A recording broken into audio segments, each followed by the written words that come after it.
Todos alguna vez, ya sea de niños o de adultos, hemos vivido experiencias como que te soplen el humo, que te escupan el trago o inclusive llegar a usar collares hechos de pepitas de las semillas de la sandía para curar el espanto. Todas estas prácticas son parte de la medicina ancestral. Desde curanderas ubicadas en los mercados de la capital hasta chamanes en la profundidad de Santo Domingo, estas personas forman parte de un sistema integral, ritual, práctico y espiritual, que se basa en la conexión con la madre naturaleza, otras generaciones y los recursos. Pero en un contexto tan globalizado, ¿cómo se mantienen vivas estas prácticas de la medicina ancestral?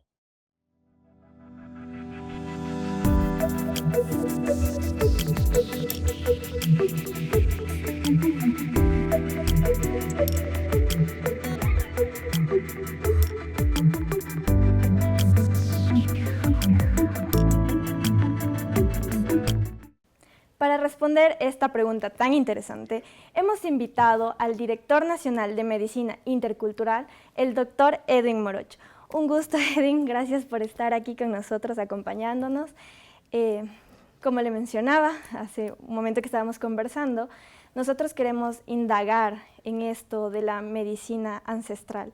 Entonces, para primero identificar lo que es, me gustaría que nos explique sobre cuál es la diferencia entre la medicina ancestral y la medicina alternativa o la medicina que comúnmente usamos, en los hospitales. Muchas gracias y gracias a todo el equipo quienes nos han invitado al Ministerio de Salud Pública, y para nosotros siempre es un placer compartir todo lo que el Ministerio está haciendo. Nosotros como Estado respondemos a la Constitución, y la Constitución reconoce que en el país existen tres formas de hacer medicina: la medicina convencional, que todo el mundo la conocemos, la medicina alternativa o complementaria, por ejemplo la acupuntura, la medicina china, por ejemplo, las terapias alternativas, por ejemplo el yoga, la logoterapia, la aromaterapia, la floroterapia, todas esas formas también de hacer medicina, y también a la medicina ancestral tradicional, que pues lo tienen especialmente los pueblos originarios del país.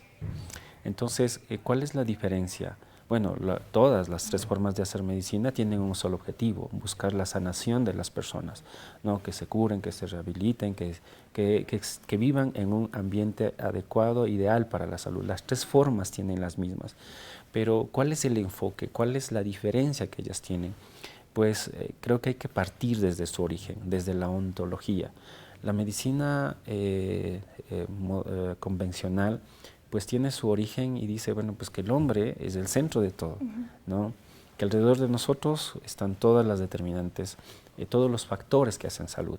Pero en cuanto a la medicina ancestral, en cambio, es mucho más pachacentrista, que nosotros le llamamos. ¿Por qué? Porque dice que el hombre es parte del sistema, ¿no? Estamos en constante simbiosis entre los diferentes elementos: el agua, las plantas, los animales, etc. Y pues por esa razón, pues esta conexión hace muy diferente a la una. La una es antropocéntrica y la otra es pachacentrista. Y por esa razón, a veces los pueblos originarios y en todo el mundo defienden muchísimo estos elementos, porque dicen que estamos en constante simbiosis. Si el agua se contamina o se enferma, pues el hombre también. Claro. Igual la tierra, y si las plantas se contaminan, de igual manera. Entonces, esa es la gran diferencia. Ahora, ¿cuáles son los enfoques? La medicina convencional tiene, obviamente, el individuo, tiene la parte física, la parte mental y la parte social, ¿no? Pero ¿cuál es lo que tiene de extra la medicina ancestral? La medicina ancestral tiene la parte espiritual, ¿no? Que no contempla la medicina convencional. Eso en cuanto, por ejemplo, a la filosofía de la medicina ancestral, de los pueblos indígenas. Claro. Pero sabes que hay un tema muy interesante. Por ejemplo, los pueblos afros dicen, no, doctor, nosotros tenemos un quinto elemento. Y tú dices, bueno, ¿y cuál es? Por ejemplo, ellos dicen, para nosotros es muy importante el ritmo. El ritmo. Sí, el sonido. La danza, y tú dices, por decirlo así. Y claro, y te dicen, nosotros al son del tambor, nosotros representamos, por ejemplo, su latido, su corazón no va a un ritmo determinado, sí, sus respiraciones también, sus pasos van a un ritmo determinado, de una manera muy coordinada, porque en el momento que tú descoordinas tus pasos, pues te puedes caer, etcétera, Claro. ¿no?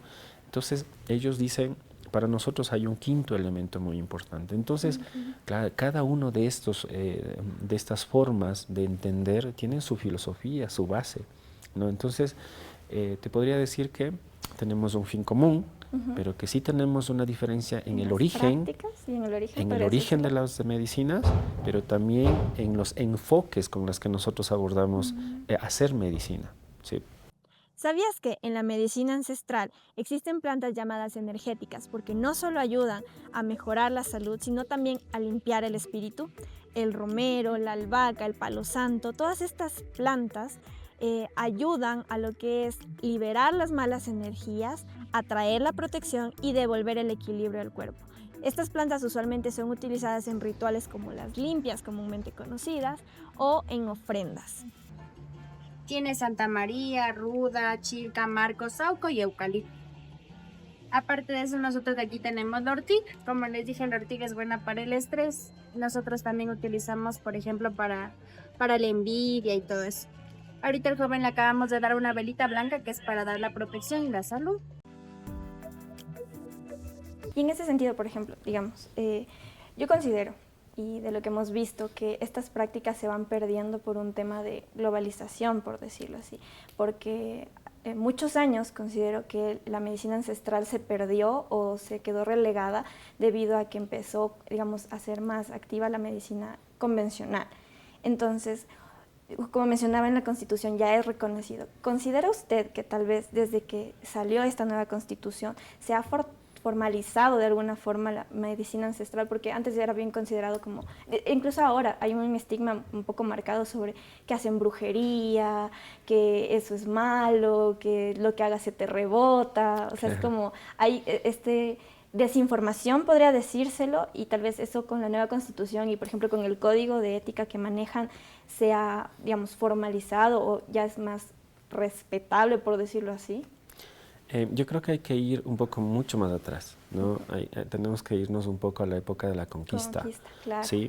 ¿Qué pasó? Nosotros, los pueblos originarios, teníamos y tenemos un sistema administrativo, político, de organización, de hacer salud, de hacer agricultura, y todo se desarrolló. O sea, teníamos un sistema para poder convivir bajo esta estructura de pachacentrista, porque no solamente es para la salud, sino también es para la agricultura y todos estos elementos, esta forma ontológica de pensar, o epistemológica también.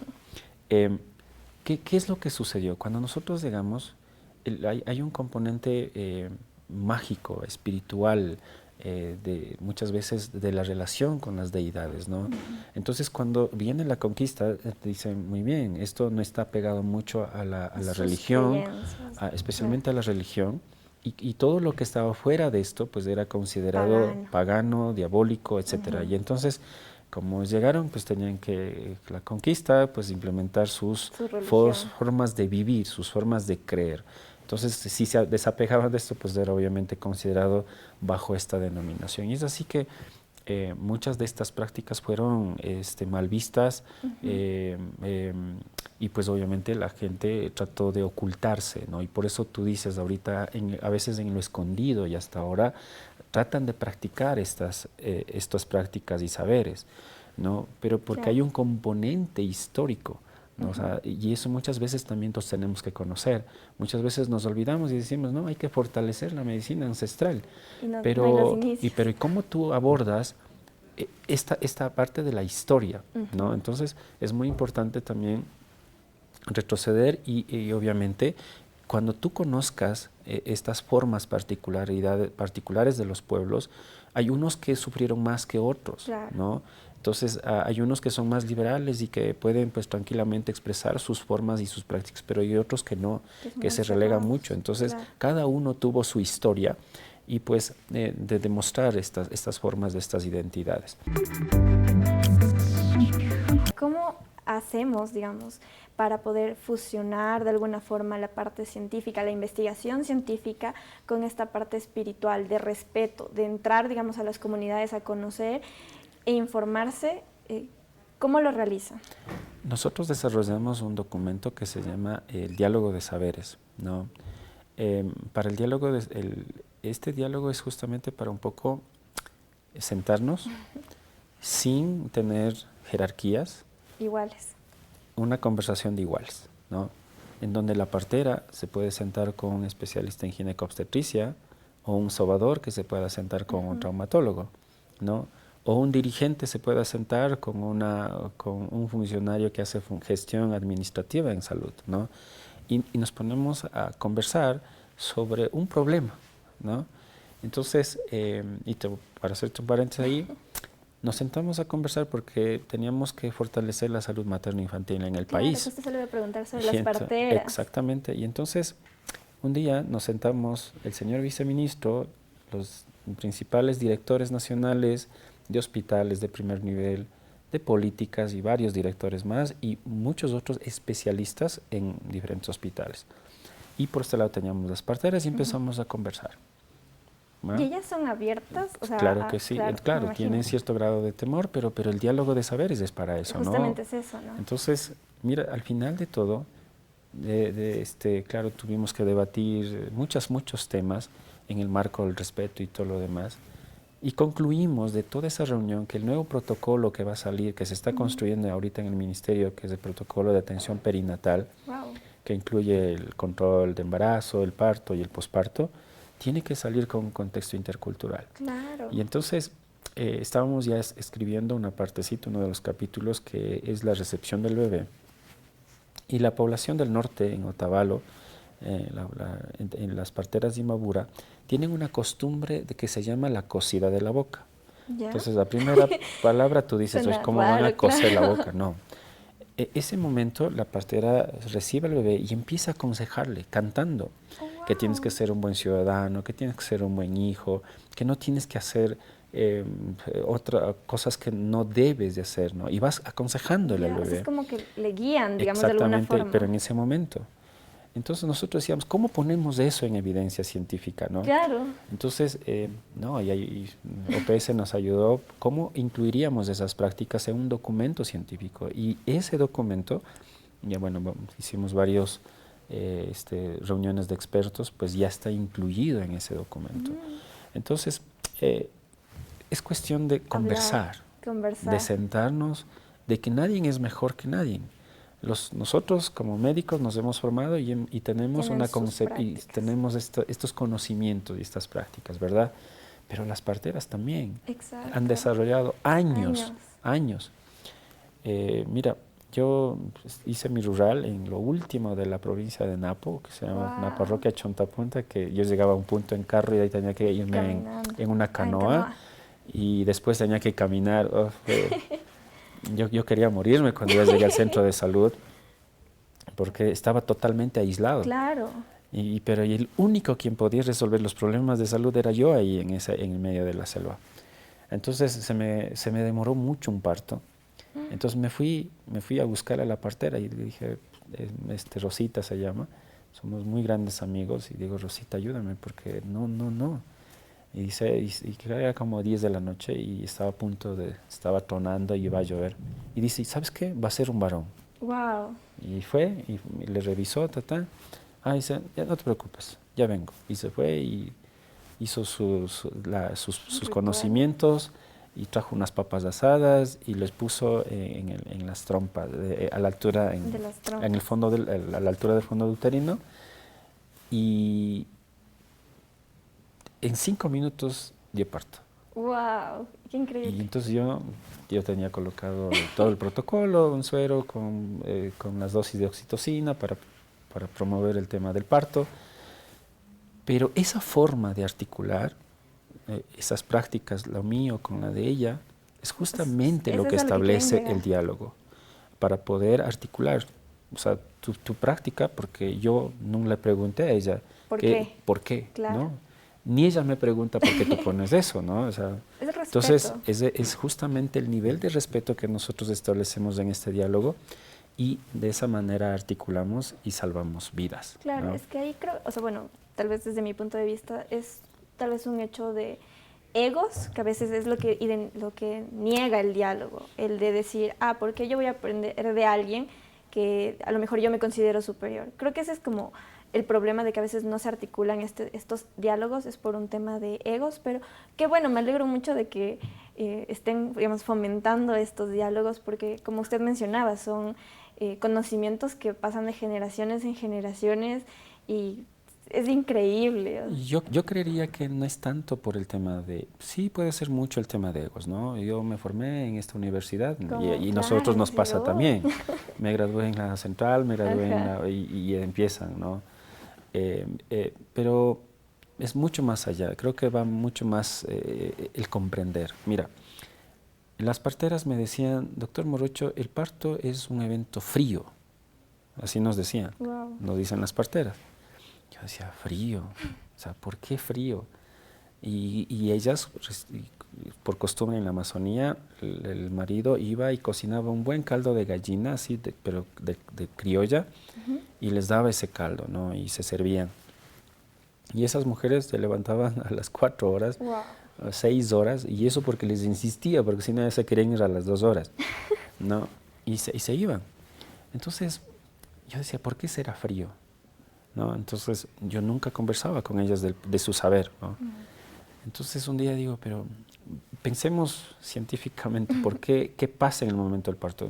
Una mujer pierde más o menos 500 ml de sangre promedio de sangre en el proceso del parto, y el organismo es tan sabio que protege especialmente las partes vitales, el corazón, el cerebro, los riñones, etcétera, y entonces lo que hace es guardar la sangre para estos órganos y genera una vasoconstricción que se llama periférica, que en las manos y en los pies, y como no hay sangre que está corriendo porque se contraen los vasos, sientes frío. Increíble. Entonces por eso ellas decían, el parto es frío. ¿Sí?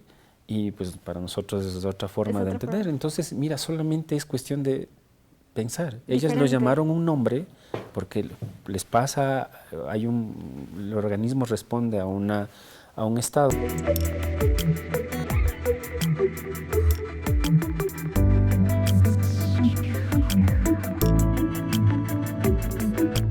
Las limpias son uno de los rituales más conocidos de la medicina ancestral, una práctica que busca liberar el cuerpo de energías pesadas y devolver el equilibrio. Según las curanderas, quien se somete a una limpia experimenta una transformación física y emocional. Vienen, se limpian, ven el cambio ya, en el cuerpo mismo se ve el cambio, porque uno siente una pesadez en la espalda, o un dolor de cabeza, o de brazo, de pierna, o de estómago. Al momento de limpiarles ya va cambiando y se les va quitando el dolor de cabeza o cualquier dolor que haya en su cuerpo. Hoy existe un esfuerzo por mantener viva la medicina ancestral. No solo se transmite de generación en generación en las comunidades, sino que incluso en la ciudad ya hay institutos y espacios donde se certifica a personas que desean practicar estas técnicas de sanación. La certificación es de Reiki, que es la nivelación de energías. También, aparte de eso, también saqué del péndulo, que es para leer, por ejemplo, cualquier cosa que usted quiera saber.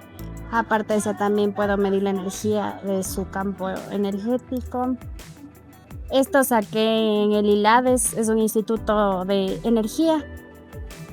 Y ya está avalado por el CENESID como magia ancestral. Para algunos puede ser un ritual curioso, para otros una práctica de fe. Lo cierto es que las limpias siguen siendo un puente entre lo espiritual y la vida cotidiana. Mira, tuve un niño de 6 meses que llega con irritable, fiebre irritable. Entonces el protocolo a mí me manda a hacerle de todo. Por poco le hice una tomografía. Wow. Todo normal el niño, todo normal. Y tenía 3 días de estar así, ¿no? Entonces yo mismo le digo, ¿y si le llevas a la esquina, Rosita hace limpias? ¿No? Y fue y le pasó un huevito, lo que te lo juro, en 5 minutos el niño estaba saltando. Estaba bien. Entonces, ¿cómo tú entiendes, no? Entonces hay límites para la medicina occidental, como hay límites también para la medicina ancestral. Puede decir que es una digamos, conjunto, o sea, combinación complementaria, por así decirlo. Exactamente. Entonces, te cuento otro, por ejemplo, los que te limpian con hojitas, ellos te cantan. Sí. Y no sé si los que me escuchan, cuando hagan esta práctica, concéntrense en lo que canta el yacha. Y el yacha va diciendo shuk, ¿no? Los que hablan quichua, los yacha quichua dicen shuk, shuk, shuk, shuk, shuk, ¿no? El shuk significa uno en el idioma quichua. Entonces, pero ellos van cantando shuk, shuk, shuk, shuk, shuk, shuk. Entonces, la medicina ancestral entendió los números binarios, ¿no? Ahora les decimos así, el 0 y el 1. El 0 era un desorden y el 1 es orden. Entonces, cuando va cantando y con las hojas, van diciendo, ven el 1 para que te organices, que se vaya el 0, que venga el 1. Por eso dicen shuk, que venga el 1, porque ese es el principio del orden, ¿no? Y que te organices. Wow. Sí, porque estás en este momento desorganizada totalmente, y que venga el 1 y que siga. Y va cantando, ¿no? Y absorben. Y se darán cuenta que nunca el yacha, con la planta que tú te hizo la limpia, eso lo guardan.